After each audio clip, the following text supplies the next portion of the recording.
Sustainable investing takes many forms, each with distinct strategies and trade-offs.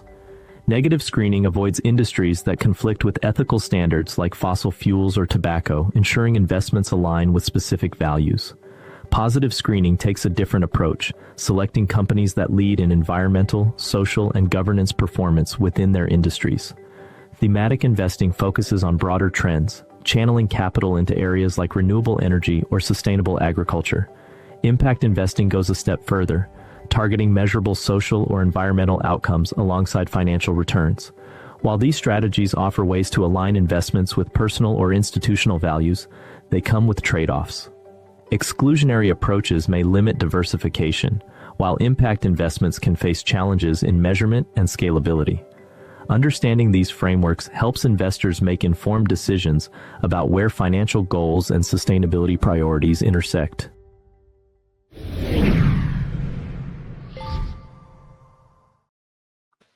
Andrew, give us some context of where we are today, from the withdrawal of the U.S. from the Global Paris Agreement to the EPA launching the biggest deregulatory action in U.S. history. Where do investors stand when deciding about sustainable investing strategies? Well, I think first you got to separate a lot of the rhetoric from what's actually going on. You're hearing from the administration that, for instance, people do not want diversity in their companies, and yet we had 24 votes of 99% of shareholders telling executives and boards, we want you to continue diversity in the workforce because we know it leads to outperformance. A diverse team is going to outperform. And so you got this contradiction where you got this narrative voice from the right that is so loud, the megaphone is so loud, that is just contradicting what we're seeing in real terms, which is that investors actually want greater diversity at their companies. And then you're seeing the companies, you keep, like you read, just there's a report, an article a couple of days ago that they use the word DEI program slashed. And I wrote to my team, I said, what is this slashed? This just sounds like some sort of, summer slasher movie. And they're like, no, well, a few companies have renamed, like JP Morgan, they don't call it DEI anymore, diversity, equity, inclusion. They call it diversity, opportunity, and inclusion. But they're still doing it because they know they want to outperform. So, and on climate, similarly, you're seeing a lot of companies, there's executive orders that they're trying to stay within. And yet they also know that climate risk is investing risk. Climate risk is supply chain risk. And so the better management teams are addressing these risks, even though they're being told, ignore risk. Marilyn, you worked on multiple continents. You're outside of the US. Do you agree with that assessment? And do you think impact investing is reaching sufficient scale to shift capital flows meaningfully? Thanks, Andy. I absolutely concur with what the other Andy just said. There's no stopping sustainable investing. Now, there is a spectrum when it comes to investing that seeks financial returns only, all the way to investing that seeks environmental and social impact returns only, right? Which is traditional philanthropy. And in between both of those ends, we have responsible investing, sustainable investing, ESG integration, and impact investing. And so we really have to clarify what is the thesis of the investor or lender that they are pursuing. But we have impact investing, which is really seeking that environmental and social impact first, and then looking at the returns. That's over 1.5 trillion US dollars right now. Then we have, let's say, a bit further, sustainable investing, which is still seeking those impactful impacts, but in a less first way. They're seeking it after they seek their financial returns. Well, that's between 3 to 4 trillion. Now, when you look at overall environmental, social, and governance integration in investing, well, that's over 50 trillion. And so that's far from being niche. That is mainstream. That is, roughly a third of global assets under management. And so when we look across the spectrum and we look at the trends, there's no stopping this because it just makes good sense. It makes fiduciary sense and it makes return sense. Thank you for that perspective. Jenny, as creator of the Chartered SRI Counselor credential, How do you help investors navigate the complexities of various sustainable investing approaches? Well, so there's a few things. I'm known for using a lot of analogies and metaphors to try and simplify some of these complex topics. And one thing that I like to do is look at the environment that we're currently in and break it down into something that's a little bit more relatable. So, one metaphor that I like to use, and apologies, I relate this to food. And if everybody's hungry at this hour, just it's lunchtime here. That's the reason I bring that up. I look at the strategies. If we're going back to the concept of strategies in this scenario, look at sustainable investing like a cake. And look at ESG criteria, which has been a little bit divisive in the US, specifically as the eggs, flour, and sugar that go into baking that cake. So lately, you've seen the attention taken away from the final product, the sustainable investing strategy, and placed more on the ingredients themselves, which doesn't make a whole lot of sense. So at the same time, when we consider strategies, the arrangement of those ingredients, we result in something, when you rearrange those ingredients, you can result into a completely different cake. You can have a values-based approach, an integration-based approach. As we know, there's, different cakes can result from the rearrangement of different ingredients. So just as much, we can use different ESG criteria to arrive at different strategies. But in the end, they're all different, to each their own. But we still want to have a sustainable investing strategy in the end. I always welcome cake analogies. So thank you for that. You're welcome. Loannis, what does your research reveal about the comparative long-term impact of various ESG strategies? Yeah, that's a great question, Andy, and one has been asked several times in the past. So let me first draw an important distinction that we need to keep in mind. When we talk about performance, there's clearly the firm level performance. In other words, whether a particular firm is outperforming its competitors within its given context, usually the industry. And then we have the question of whether particular investment strategies actually outperform particular indices or other types of investment strategies. And in my experience, a lot of times when we talk about outperformance, people confuse the two, right? Because they tell you, for instance, a sustainable portfolio doesn't outperform because it might already be priced in. And it's like, and that's supposed to be an argument against sustainability. Because, and then I ask them, well, is the price of Apple already pricing in its innovation potential? Well, yeah, probably. Does that mean that Apple needs to stop innovating or stop doing what they're doing? Of course not. So we have to be absolutely clear that there's this difference.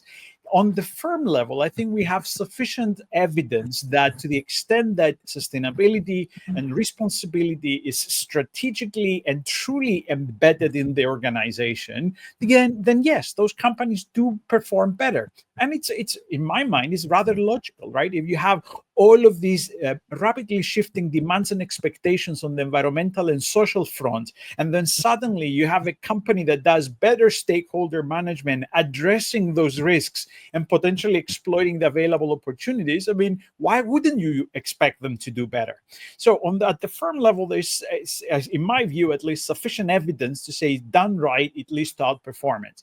Now, at the level of the portfolio, however, the results get more mixed because even though as we, in a sense, talk about these classifications, right, from ESG integration to impact investing to exclusions and so on and so forth, some clearly in their actual application, these differ quite a bit, right? Different companies may have different exclusion criteria. Different companies may use different data for their ESG integration strategies. So I would say that at that level, the results are mostly mixed because we do not have clear enough definitions. And even we had definitions, we don't have identical implementation of those particular strategies across the board in order to be able to compare apples with apples. So a lot of the times you end up having too much noise, and therefore you get too much noise in the outcomes. What I would say is that perhaps the more robust part of the evidence is the downside, is the shielding of the downside, is the better management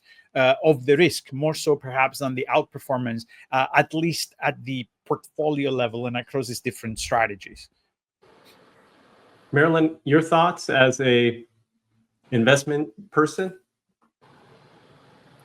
I think the last point mentioned about how sustainability as a lens, as a filter, as a means to collect data and analyze that data actually protects against the downside is helpful and is accurate. We found that during the 2020 market downturns, those both at the firm level and at the investment portfolio level, those portfolios and firms were more resilient and did stay the course versus those that did not have that thesis at all and were ignoring sustainability and ESG metrics. They were hit harder. And so I think it is important to look at both the upside and the protection against the downside. Andrew, are there any trade-offs or challenges that you've seen investors face?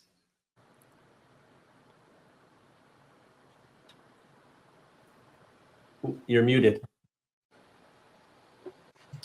We're in a very unique moment in time where we have always been moving toward greater disclosure so that investors have more information to make better decisions.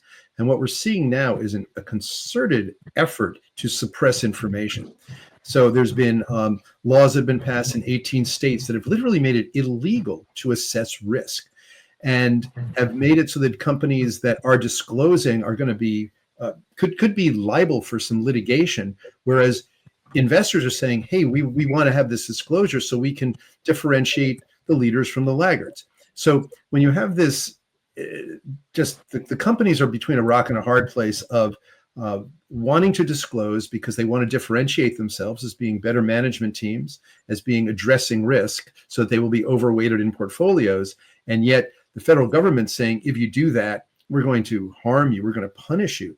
So this is active data suppression, information suppression in order to try to just put their finger on the scale of the free markets. I mean, what Marilyn was saying is this idea of this shift from an extractive economy to a regenerative economy. This is the market forces are very strong, moving that direction. I mean, it is a powerful push that they need to really try to stop the free markets. I mean, they're really actively trying to halt the free markets. So it's a very unique moment in time right now for investors because you got to make the right call, and you're trying to make the right call, and yet, we engage hundreds of companies. We sit down with management teams, and they're calling us and saying, like, what should we do? And we're saying, well, if there's an executive order that says you're going to lose your federal contract if you have diversity, which is not defined, that could be if you have a woman or a person of color on your board, we don't know, but it's being challenged through litigation. What's a company should they disclose right now? And we're saying right now you should probably try not to harm the company. We got to wait for this stuff to move through the courts. So we're in this limbo period. Anybody else want to weigh in? Well, I'll just weigh in and say, in order to be competitive, economically competitive as a country, as a subnational government, as a firm, as an investment manager, whatever level we want to take it, this lens is absolutely needed. And so we're seeing the growth, we're seeing the returns, and we're seeing the global majority move in this direction. Over half of the companies listed in China are reporting using GRI. That's the Global Reporting Initiative. That's the gold standard for comprehensive sustainability reporting across all the environmental, social, and governance metrics you can think of. So this is, again, not a niche, and the entire world is moving in that direction. Sustainability reporting is now part of what's required in Nigeria and Indonesia, South Africa, all of these high growth, really important economies across the globe. So I think there is a strategic choice right now. And do you want to be a leader and be economically viable, or do you want to just inflict harm on yourself, your own economy, and your own people. And that's the choice, I think, right now before the U.S. government. If I may add to that, Andy, I think especially what Marilyn was saying about the global picture is absolutely fundamental, right? Because I do think that in the US, we have this phenomenon where clearly the vibes are louder than the reality, right? So Trump's election was not the by a margin largest election victory. The vibes were more than the numbers. I think therefore we should be careful when we talk about this sort of the backlash or what is happening in the US with respect to DI, ESG, sustainability, to differentiate, as Andy said at the beginning, between the vibes and the actual reality on the ground. Because truth of the matter is, of course, as we all know, the election of anyone is not changing any of the underlying fundamentals, especially when it comes to the environmental and social issues. That's point number one. And point number two, I'm sorry to say this, but there's a whole wide, wonderful world outside the US that is not looking at the issues in the way that the US administration is looking at it. For instance, in Europe and in the UK, it's a matter of priorities. We had the Draghi report out. We know that we're lagging behind in terms of competition, in terms of productivity, in terms of wage growth. So for us here, the conversation, it's more about priorities rather than an underlying ideological war. If we go outside the Anglo-Saxon world and we go to Asia, for instance, in my view, for China, this is 100% competitive issue. The US is living a massive competitive gap, a leadership gap. And of course, China, whether it's green technologies or electric vehicles, you name it, of course, they're going to jump at the opportunity. Meanwhile, regions of the world, like the Middle East, they see it as a differentiation necessity away from the traditional way they were making their money through fossil fuels. Whereas for Africa and even Latin America, in some respect, it's a matter of justice, right? It's a matter of a just transition and therefore sustainable development with the help of those that have created the problem. So we need to, as investors, keep in mind all of these different underlying trends and motivations that are fundamentally different across different parts of the world. And that's precisely where geopolitics makes investment. We have entered, in my view, an era where it's the era of regionalism. And as we look at our investments, we necessarily, and at least for the foreseeable future, have a very regional lens in terms of understanding everything, including sustainability and ESG. I just want to push back slightly because of, in Europe, and I agree. I mean, what I said before about that, this is, the market forces are massively moving towards sustainability and justice. But the forces pushing back on that, look at what happened with CSRD in Europe. So that's a reporting standard. That was, first of all, pushed back 2 years instead of having it apply to, I think it's like 80,000 companies. It's only going to be applying to like 10,000. So they've reduced the number, and also the disclosure is only going to go to tier 1, as opposed to, it was originally supposed to go all the way down to the supply chain to the source materials. So you've got a real, now, yeah, it's better than, it's still good, but what was intended was so much more comprehensive, so that literally the market forces, investors could overweight the companies based on disclosure, based on good data. So again, data suppression, delaying, this is happening across the world. And so it's something to be very aware of as an investor. So can I respond to Andy? Because I was involved very much, CSRD, ESRS. I was on the board of the institution that created the sustainability standards, or recommended the standards for the European Union. And I will say there is a bit of a global north, global south divide. And again, the global south is the most of the world's population, the global majority, where most of the economic growth is, where also most of the emissions growth is, if you have a pollution or a climate perspective. And that is where I see the leadership. The first central bank in the world to do anything tangible for climate was the People's Bank of China, China's central bank. And they created a premium rate, or a preferential rate, for all of their banks who were doing environmentally friendly projects. A huge, but you're talking about 4% versus 1.5, 1.7% if it's a green. labeled solution or project. So I think the Global South is leading on this, is leaning in on this. And, that is critical for supply chains, for investors, and so on. What we need to have happen now is for Global North investors to wake up to that reality and to properly allocate investments to the Global South. I'll give you one example. In 2019, the Jamaican Stock Exchange was the highest returning stock exchange in the world. Almost every year, it's an emerging market, Global South country stock exchange that is the highest returning. So if you are in the Global North in your retirement fund or equivalent, and you are not exposed, you're missing out on that alpha.